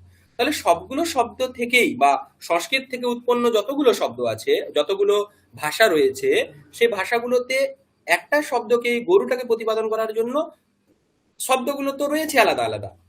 তাহলে তাদের থেকে বোধও হয়। কেউ যদি গরু, আমি যেমন গরু বলছি, গরু বললে যেটাকে বুঝি, গৌহু বললে সেটাকে বুঝি, তাহলে দুটোই তো সেম, অর্থ তো বোঝা যায়। তাহলে এখানে আমি সংস্কৃতটাই কেন জানবো বা এই ব্যাকরণটাকে কেন ধরে রাখবো? তাহলে সেখানে একটা, এই সংরক্ষণের জন্যই একটা কথা বলা হয়েছে, যে সাধু শব্দ আর অসাধু শব্দ, সাধু শব্দ যদি তুমি প্রয়োগ করো তাহলে তোমার পুণ্য হয়, অসাধু শব্দ উচ্চারণ করলে তোমার পাপ হয়। কেন? মানে কি, যে একটা, আমি যদি এই এই সিস্টেমটা না করি তাহলে কি হয়ে যাবে, একটা লেভেলের পরে সাধু শব্দ কোনটা ওটা জানতেই পারবো না। গৌহু শব্দটা যে এক সময় সেখান থেকে অপভ্রংশ হয়ে গরু প্রভৃতি, গোতা, গোপতলিকা, বিভিন্ন রকমের যে গরুর বাচক শব্দগুলো তৈরি হয়েছে বা এসেছে, অপভ্রংশ হতে হতে কোনো জায়গার মানুষ হকার বলতে পারছে না, কোনো জায়গার মানুষ ককার উচ্চারণ করতে পারছে না, কোনো জায়গার মানুষ রকারকে র উচ্চারণ করছে। তো এরকম করতে করতে যে অপভ্রংশ হতে হতে হতে হতে প্রাদেশিক ভাবে চলে এসছে, তো আসল অস্তিত্বটা, গৌহু যে শব্দটা ছিল সেটা বুঝতেই পারবো না।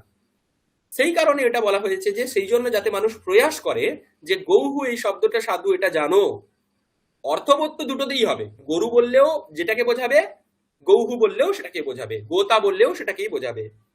কিন্তু পার্থক্যটা একটা জায়গাতেই, যে সাধু শব্দ প্রয়োগে ধর্ম, অসাধু শব্দ প্রয়োগে অধর্ম, এটা হচ্ছে সিদ্ধান্ত। বোঝা গেছে?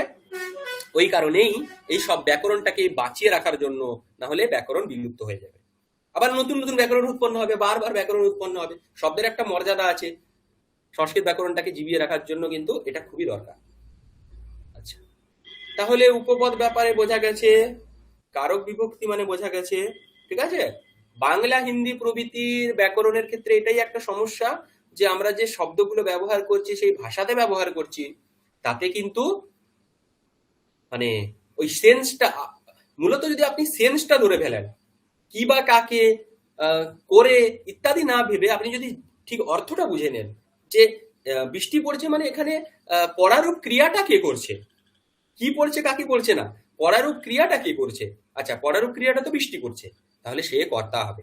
এই জিনিসটা যদি আপনি বুঝে নেন, তাহলে আপনার এই কি কাকে এগুলোর কোনো দরকারই নেই। বুঝতে পেরেছেন? কি বা কাকে, ওটা কাকে বোঝানো হয়? এটা ছোট বাচ্চাকে বোঝানো হয় যে জানিস। এবার তাহলে তাতে কি হবে, কি বা কাকে দিয়ে যদি আপনি করেন, আপনি 60% 70% পর্যন্ত কাজ করে নেবেন, 80%ও করে নেবেন, বাকি 20% কিন্তু আপনাকে ঠিকঠাক অর্থটা জানতে হবে। ওকে, অনেক ক্ষণ ধরে এটা হলো। এবারে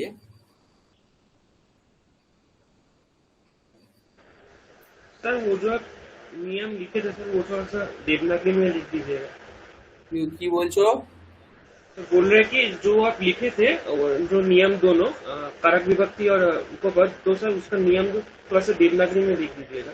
ঠিক আছে। আচ্ছা, এবারে আমরা বইটা দেখি একটু। বইয়ের মধ্যে দেখুন, এই যে যেটা এতক্ষণ ধরে বললাম সেটাই এখানে রয়েছে এরকম ভাবে, উভয়তঃ পরিতঃ ধিক বিনা অধিতিষ্ঠতি ইত্যাদিনাম প্রয়োগে দ্বিতীয়া ভবতি। ঠিক আছে, দেখুন। আচ্ছা, সাদিকা ম্যাম আপনি পড়ুন।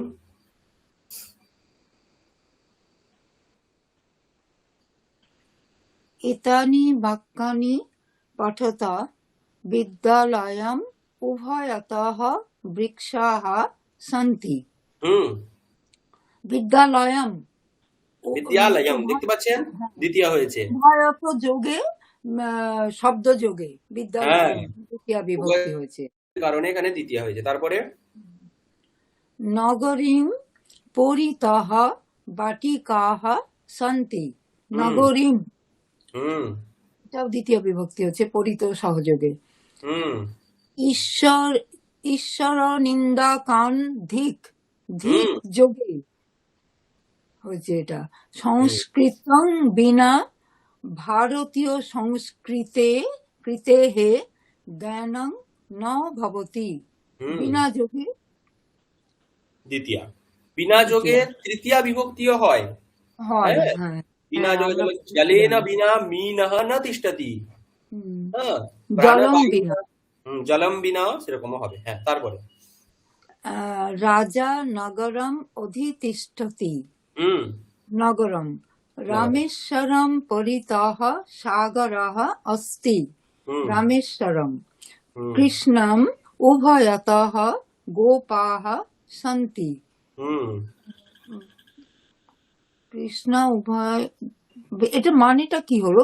কৃষ্ণম উভয়তঃ মানে কৃষ্ণের দুই দিকে, ও গোপাহ আচ্ছা, মানে গোপকন্যকা, গোপীরা। আচ্ছা, গোপীরা। গোপীগণ। হ্যাঁ, হ্যাঁ, গোপীগণ। ও আচ্ছা। সংসদ ভবনং পরিতঃ রাজমার্গাः সন্তি। সংসদ ভবনের চারপাশে রাজমার্গ। চারপাশে মার্গ আছে। আচ্ছা। উম, নেতারং বিনা রাষ্ট্রং সমৃদ্ধং ন ভবতি। হুম তারপরে ছাত্রঃ গুরুম বিনা বেদান ন পঠতি। হুম সংস্কৃতস্য নিন্দকম ধিক। ধিক মানে ধিক্কার। ঠিক আছে, ধিক ধিক্কার, শব্দের হ্যাঁ অর্থ হ্যাঁ ধিক্কার। হ্যাঁ, হ্যাঁ, নিন্দকম ধিক। রাষ্ট্রপ্রতিম উভয়তঃ সৈন্যানি ভবন্তি। সৈন্যানি ভবন্তি। হ্যাঁ, ধনং বিনা সুখম নাস্তি। হুম বিদ্যাং বিনা রাষ্ট্রস্য বিকাশः ন সম্ভবতি। হুম বৈজ্ঞানিকাः প্রয়োগশালাম অধিতিষ্ঠন্তি। হুম আচ্ছা, এখানে অধিতিষ্ঠন্তি, অধিতিষ্ঠতি শব্দযোগে প্রয়োগশালাম আচ্ছা, এখানে একটা কথা বলি। তিষ্ঠতি মানে হচ্ছে থাকা। আচ্ছা, থাকা। তিষ্ঠতি শব্দের যদি ব্যবহার করা হয়, তাহলে ওখানে মূলত কোন বিভক্তি হয় জানেন? সপ্তমী বিভক্তি হয়। ও যেমন চিন্তা করুন, হ্যাঁ, থাকা।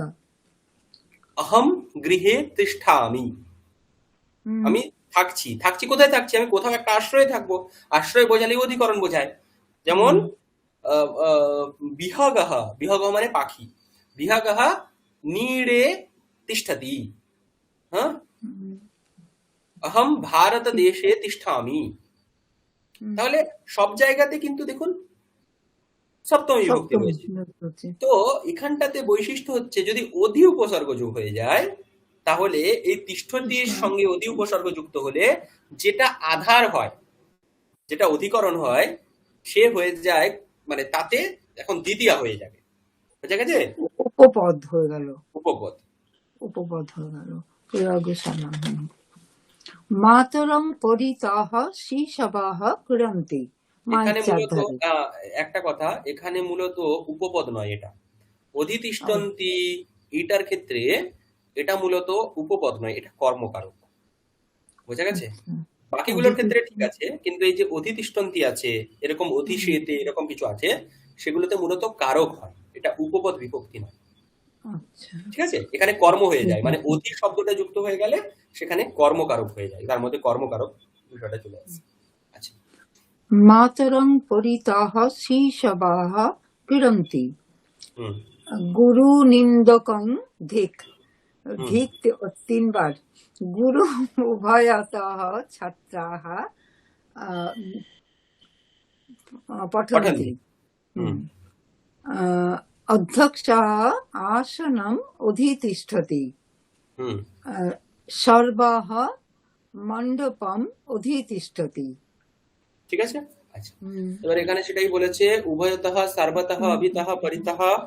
খালি এগুলোই নয়, আরো অনেকগুলো শব্দ আছে। হ্যাঁ, সময়া, নিকষা। নিকষা মানে সমীপে, সময়ও মানে সমীপে, হা প্রতি, ধিক বিনা, উপরি উপরি, অধো অধো, অধি অধি, এতেষাম যোগে দ্বিতীয়া বিভক্তি ভবতি। তার জন্য একটা কারিকা রয়েছে, উভসর্বতসো কার্যা ধিগুপর্যাদিষু ত্রিষু দ্বিতীয়াম রেডিতান্তেষু ততোন্যত্রাপি দৃশ্যতে। তো তার দ্বারা কি হয়? দ্বিতীয়া বিভক্তি হয়, এগুলোকে উপপদ বিভক্তি বলে। আর অধিপূর্বক স্থা ধাতুর প্রয়োগেও দ্বিতীয়া হয়, কিন্তু এই দ্বিতীয়াটা বললাম কি, এটা কর্মকারক, এটা উপপদ বিভক্তি হয়। হ্যাঁ, হুম। ঠিক আছে। এবারে এটা অভ্যাস আপনাদের জন্য, নদী বৃক্ষাহা পরিতহ যোগ করবেন। ঠিক আছে, এগুলোতে সব পরিতহ যোগ করবেন, দিয়ে লিখবেন। আচ্ছা,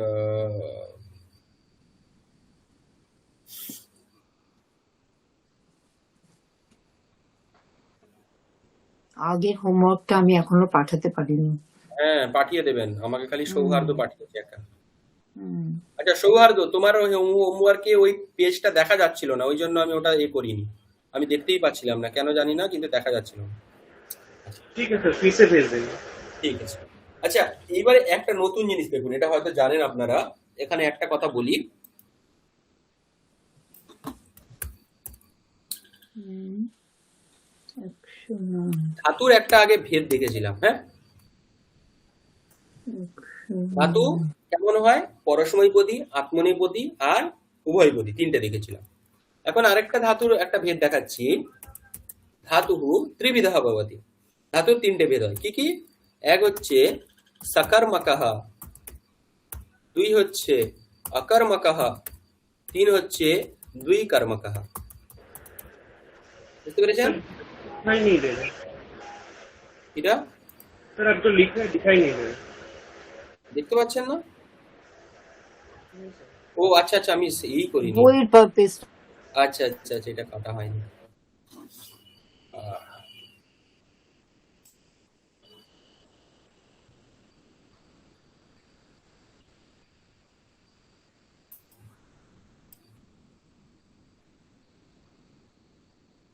হ্যাঁ দেখা যাচ্ছে এবারে। जी सर। হ্যাঁ স্যার, দেখা আচ্ছা, যাচ্ছে। দেখুন, ধাতু তিন রকমের হয়, মানে ওটা একটা ভেদ দেখেছিলাম, এটা আরেকটা ভেদ। এখানে বলা হচ্ছে ধাতু তিন রকমের হয়, একটা হচ্ছে সকর্মকঃ, অকর্মকঃ, দ্বিকর্মকঃ। সকর্মক ধাতু কাদের বলে? সকর্মকঃ। প্রত্যেকটাতে দেখুন একটা জিনিস আছে, কর্ম বলে একটা শব্দ আছে। ঠিক আছে, কর্ম শব্দটা তিনটেতেই কমন আছে। তাহলে প্রথমটার অর্থ হচ্ছে ধাতুর যদি কর্ম থাকে, যেমন আমরা অনেক ধাতু দেখতে পাই যাদের কর্ম থাকে, আর অনেক ধাতু দেখতে পাই যাদের কর্ম থাকে না। তো যে ধাতুগুলোতে কর্ম থাকে, কর্ম থাকে মানে কি? আচ্ছা, আগে অকর্মকটা বলি, দিলে সকর্মকটা ভালো করে বুঝতে পারবেন।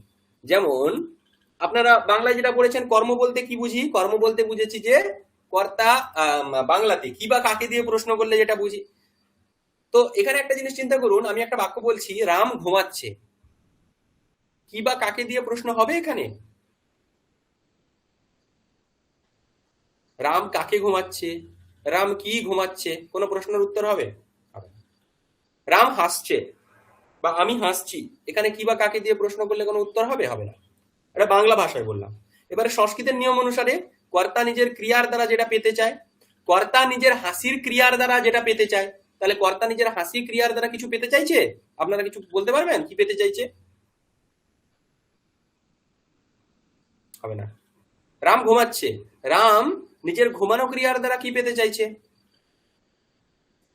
মানে এইগুলোতে কিছু কিছু ক্রিয়া রয়েছে, যে ক্রিয়াগুলোর কি হয় না, যে ক্রিয়াগুলোর কোনো কর্ম থাকে না। ঠিক আছে, কর্তুরীপ্সিত তমম কর্ম, এই সূত্র যেখানে লাগে না, মানে কোনো কর্ম সংজ্ঞা বিধায়ক কোনো সূত্র লাগে না। অথবা আমরা যদি ইন জেনারেল দেখি যে কি বা কাকে দিয়ে প্রশ্ন করলে যেটা উত্তর পাওয়া যায়, এগুলোতে কি বা কাকে দিয়ে প্রশ্ন করলেও কোনো কিছু পাওয়া যাবে না। তো এদেরকে বলা হয় কি, কেমন ধাতু? যাদের কোনো কর্ম নেই। ঠিক আছে, আমরা কি বা কাকে দিয়ে প্রশ্ন করলে যেটা পাই সেটাকে কি বলি? কর্মই তো বলি। তো যেখানে কি বা কাকে দিয়ে প্রশ্ন করলে কোনো উত্তর পাওয়া যায় না, সেই ধরনের ধাতুকে অকর্মক বলে। ঠিক আছে, আবার কি বা কাকে দিয়ে প্রশ্ন করলে যেখানে উত্তর পাওয়া যায় তাকে সকর্মক ধাতু বলে। যেমন রামঃ খাদতি, তো আমি যদি প্রশ্ন করি রাম কি খাচ্ছে, তাহলে বলতে পারেন যে রামঃ ফলম খাদতি। তাহলে আবার নিয়ম অনুসারে রাম খাওয়ার ক্রিয়ার দ্বারা কি পেতে চাইছে? ফল পেতে চাইছে, তাহলে ফলের কি হয়ে যাবে? কর্মসংজ্ঞা হয়ে যাবে। ক্লিয়ার হয়েছে? তাহলে যে সমস্ত ধাতুগুলোর কর্ম থাকে তাদেরকে বলা হয় সকর্মক ধাতু। যথা খাদতি, পঠতি, বদতি, লিখতি, এগুলো হচ্ছে সকর্মক ধাতু। অকর্মক ধাতু কেমন? অকর্মক ধাতু হচ্ছে যেমন হসতি, তারপরে শেতে, লজ্জতি, লজ্জতে, এগুলো হচ্ছে অকর্মক ধাতু। বোঝা গেছে? ভূ ধাতু অকর্মক ধাতু, অস ধাতু অকর্মক ধাতু, বর্ততে, এই যে কিছুক্ষণ আগে বললাম বৃক্ষাহ সন্তি, বৃক্ষাহ অস্তি, গাছ আছে, এখানে কি বা কাকে দিয়ে প্রশ্ন করতে পারবেন না, অথবা মানে যে নিয়ম সেই নিয়ম অনুসারে আপনি চললেও চলবে না, এগুলোকে বলা হচ্ছে অকর্মক ধাতু। মানে মোটা কথা হচ্ছে যে সমস্ত ধাতুগুলোর কর্ম রয়েছে, জিন ধাতুओं का कर्म है उनको कहते हैं सकर्मक ধাতু, যেগুলোর কর্ম নেই তাদেরকে বলা হয় অকর্মক ধাতু। ক্লিয়ার? 3 নম্বর পয়েন্ট আসছে, কিছু ধাতু এরকমও রয়েছে যাদের দুটো করে কর্ম থাকে। কি আছে? দুটো করে কর্ম থাকে, সেই সমস্ত ধাতুগুলোকে বলা হয় দুই কর্মক ধাতু। এষাম ধাতু নাম কর্ম দ্বয়ম অস্তি, তাদেরকে বলা হয় দুই কর্মক ধাতু। তো দুই কর্মক ধাতু আর অকর্মক ধাতুর একটা গণনা আছে। বোঝা গেছে? দুই কর্মক ধাতু সবগুলো দুইটি কর্মক ধাতু হতে পারে না, আবার সবগুলো অকর্মক ধাতু হতে পারে না। তো তাদের একটা লিস্ট আছে, সেই লিস্টটা এখানে আসবে ক্রমশ। বোঝা গেছে? তো যে সমস্ত ধাতুগুলোর দুটো কর্ম তাদেরকে দুই কর্মক বলে, যাদের কোনো কর্ম থাকে না তাদেরকে অকর্মক বলে, আর যাদের কর্ম থাকে তাদের সকর্মক ধাতু বলে। বুঝতে পেরেছেন কথাটা?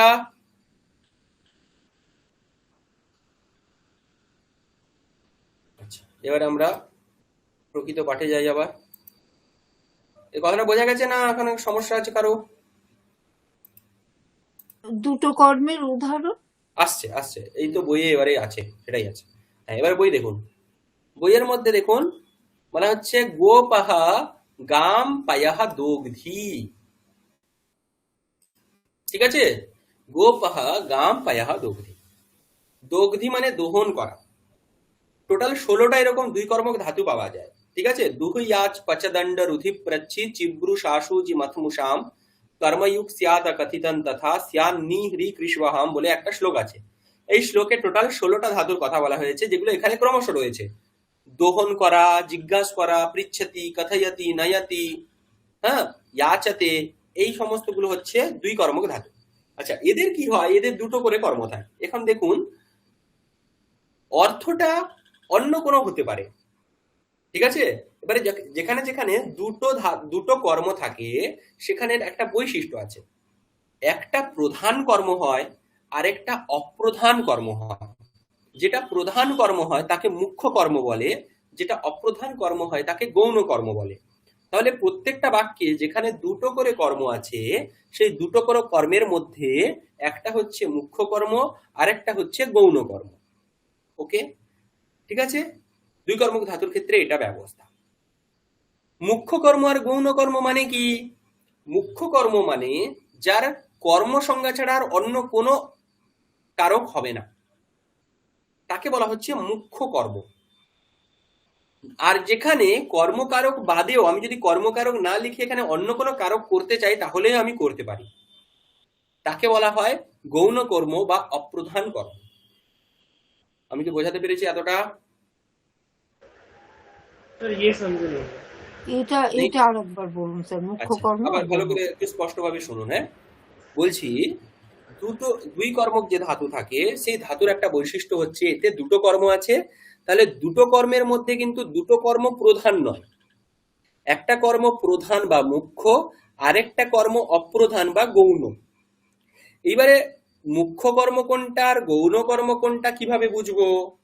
তাহলে যে কর্মটা অন্য কারকে পরিবর্তন হবে না সেটা হচ্ছে মুখ্য কর্ম, আর যে কর্মটা অন্য কোনো কারকে পরিবর্তন হতেও পারে তাকে বলবো গৌণ কর্ম। একটা উদাহরণ দিয়ে বুঝি। গোপাহ গাম পায়াহ দোগ্ধি, প্রথম বাক্যটা, প্রথম বাক্যের অর্থ কি? গোপালক দহন করছে, হ্যাঁ, দহন করছে দিয়ে দুধ পাচ্ছে। কাকে দহন করছে? গরুকে দহন করছে। তো গোপালক গরুর দহন করে দুধ পাচ্ছে। এখন এই যে প্রথম বাক্যটা আছে এখানে গোপাহা বা গোপালক দহন রূপ ক্রিয়ার দ্বারা কি পেতে চাইছে? আমরা যে কর্ম বের করানোর জন্য যে সূত্রটা যে নিয়মটা দেখেছি সেখানে কি হচ্ছে, গোপালক কি বলেছি, কর্তা নিজের ক্রিয়ার দ্বারা যেটা পেতে চায় তার কর্ম সংজ্ঞা হয়। তাহলে গোপালক দহন রূপ ক্রিয়ার দ্বারা কি পেতে চাইছে? গরু পেতে চাইছে না দুধ পেতে চাইছে? বলুন। দুধ। তাহলে দুধ হয়ে গেল মুখ্য কর্ম। ঠিক আছে, গরুতে মূলত এখানে দ্বিতীয় কর্মকারক ছিল না, এখানে কি ছিল বলুন তো? গরুর সে দুধটা কোথা থেকে পাচ্ছে? গরুর থেকে। তাহলে এখানে মূলত অপাদান কারক ছিল। বাক্যটা হওয়া উচিত কি ছিল? গোপালক গরুর থেকে দুধ দুইছে।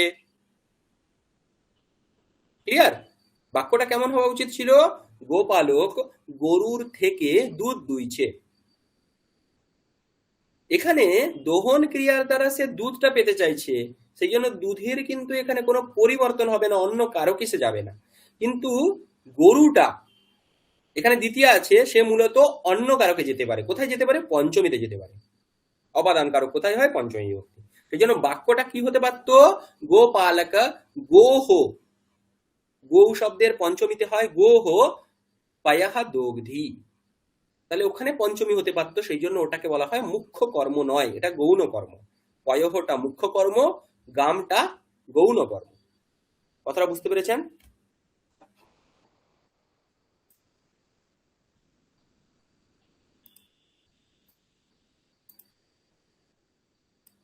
গামটা দ্বিতীয়া হয়েছে, আর পয়হটা তো এখানে কোনো ধরা হলো না কিছু। নানান বলছি, বাক্যটাকে আরেকটু সিম্পলিফাই করছি। আচ্ছা দেখুন, হ্যাঁ, বাক্য কি আছে? আমি একটা দিলাম গোপালকঃ, বাক্য আছে আমাদের গাম, প্রাতিপদিক হচ্ছে গৌ। গৌ শব্দের প্রাতিপদিক কেমন চলে? গৌহু গাবো গাবহ গাম গাবো গাহা, এরকম করে চলে। আচ্ছা গৌ বাদ দিন, ধেনু ধরুন, ধেনু, ধেনু শব্দ জানেন? উকারান্ত স্ত্রীলিঙ্গ ধেনুম। দুগ্ধম, পয়ঃ বাদ দিন, দুগ্ধম দোগ্ধি।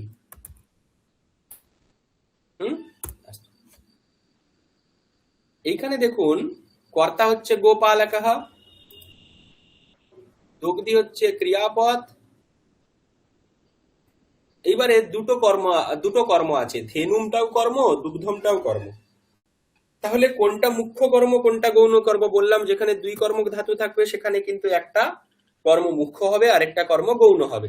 তাহলে কোনটা মুখ্য কর্ম আর কোনটা গৌণ কর্ম কিভাবে নির্ধারণ করব? তাহলে সেটা নির্ধারণ করার জন্য ফার্স্ট পয়েন্ট যেটা, সেটা হচ্ছে কর্মের যেটা জানি আমরা নিয়ম কি, কর্তা নিজের ক্রিয়ার দ্বারা যেটা পেতে চাইছে।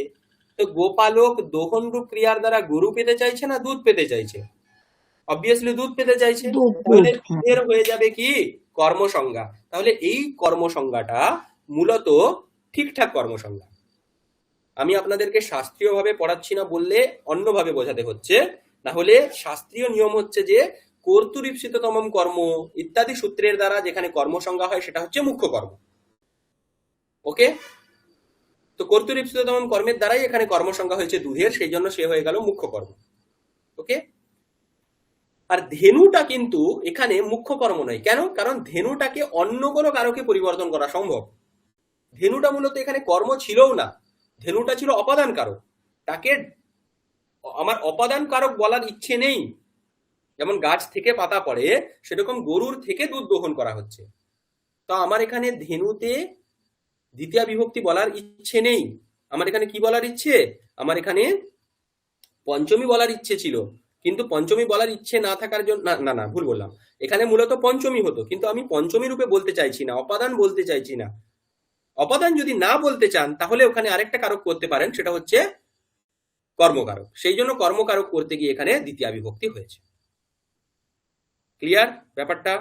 সেই কারণে কি হলো, ধেনু মে, এখানে বাক্যটা এরকম হতে পারত, গোপালকঃ ধেনোহ, ধেনু শব্দের পঞ্চমীতে ধেনোহ দুগ্ধম দোগ্ধি, এরকম রূপ হবে।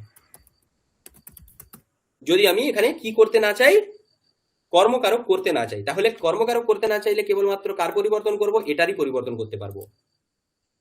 দুগ্ধমটা দুগ্ধমই থাকবে, দুগ্ধমের পরিবর্তন হবে না। বুঝাতে পেরেছি কি? আমার কারেন্ট চলে গেছে এখানে। বুঝতে পারছি, কিন্তু ওই শেষেরটা ধেনহ দুগ্ধং দগ্ধি, এটাই আমাদের মানে আমরা যেভাবে ট্রান্সলেট করি এটা আমাদের কাছে সহজ। প্রথমটা সহজ, কিন্তু সেটাই সহজটাই চিন্তা করুন। এইবারে হ্যাঁ। একটা নিয়ম হচ্ছে, এটা মূলত দুই কর্মক ধাতু উৎপত্তিটা এখান থেকেই বলছে। যদি আপনি কোনো কারণে ধেনুতে পঞ্চমী করতে না চান, মানে অপাদান করতে না চান, তাহলে আপনি সেখানে আরেকটা উপায় আমরা বলতে পারি, আপনি ওখানে কর্মকারক করে দিন। মানে এটা হচ্ছে কি, দ্বিতীয়া। কথাটা বোঝা গেছে? প্রথমটা মানে আমরা যদি পড়িও কোনো একটা টানা কোনো স্টোরিতেও আমাদের মানে বুঝতে সুবিধা হবে, কিন্তু দ্বিতীয়টা, প্রথমটা নয়।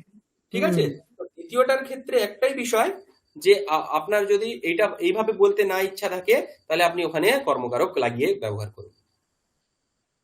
ঠিক আছে, ওকে।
আপনারা বুঝতে পেরেছেন ব্যাপারটা? এইটা মানে যেটা কাজ রয়েছে আমি আপনাদের বলবো, এখানে আপনারা নেক্সট ক্লাসের মধ্যে এখানে যে উদাহরণগুলো রয়েছে, মানে 109 পেজে আপনাদের কাছে যে বই রয়েছে, পিডিএফ রয়েছে, সেখানে অনেক কটা যে উদাহরণ রয়েছে, এই উদাহরণগুলোকে একটু অ্যানালিসিস করুন। মানে আপনাদের নিজেদের বুদ্ধি অনুসারে আপনারা এটা চিন্তা করুন যে এখানে কোনটা মুখ্য হতে পারে, কোনটা গৌণ হতে পারে। দরকার পড়লে যে ভিডিওটা মানে আমরা যেটা রেকর্ডিং করা হয়েছে সেটা একবার দেখুন ভালো করে, দিয়ে এই জিনিসটা একবার নিজেরা করার চেষ্টা করুন যে এখানে কোনটা মুখ্য কোনটা গৌণ। তাহলে কিন্তু অনেকটাই সমাধান হয়ে যাবে যে এখানে দ্বিকর্মকটা কেন আর কি কারণে হয়েছে। দ্বিকর্মক বলে কোনো কিছু থাকে না, ঠিক আছে। দ্বিকর্মক বলতে আমার ইচ্ছে নেই বলার যে আমি এখানে অপাদান কারককে অপাদান রূপে বলতে চাইছি না, আমি কর্মরূপে বলতে চাইছি, তাহলে আমি এখানে কর্ম করে দিব। আচ্ছা, এখানে আরেকটা বিষয় জানার যে সবগুলোর ক্ষেত্রে কিন্তু তা হবে না, মানে আপনি কিছু একটাকে এরকম চেঞ্জ করে দিবেন তা হবে না। স্পেসিফিক 16টা ধাতুর ক্ষেত্রেই এই নিয়মটা অ্যাপ্লিকেবল, ঠিক আছে। আমি আজকে যে নোটটা করেছি তার মধ্যে আপনাদের ওই ধাতুগুলো আমি লিখে দিব, সকর্মক ধাতুগুলো, আরে দ্বিকর্মক ধাতু, আর দিয়ে আপনাদের আমি গ্রুপে পাঠিয়ে দেবো। ওকে, আপনারা এটাকে এখানে এই যে বাক্যগুলোতে বোল্ড করা আছে তাদের মুখ্য কর্ম কোনটা হতে পারে, কোনটা গৌণ কর্ম হতে পারে, এরকম করে প্রত্যেকটা বাক্য লিখে তার সাইডে এটা গৌণ কর্ম, এটা মুখ্য কর্ম, এরকমটা করে পাঠাবে, ঠিক আছে। আজ পর্যন্তই। কারো কোনো ডাউট থাকলে আপনারা জিজ্ঞেস করতে পারেন, পরে নোট ডাউন করে রাখবেন, ঠিক আছে। শেষ করছি তাহলে। ওম সর্বে ভবন্তু সুখিনঃ, সর্বে সন্তু নিরাময়াঃ, সর্বে ভদ্রাণি পশ্যন্তু, মা কশ্চিৎ দুঃখভাগ্ ভবেৎ। ওম শান্তি শান্তি শান্তি। হরি ওম তৎসৎ। শ্রীরামকৃষ্ণার্পণমস্তু। শুভরাত্রি, রাখছি তাহলে।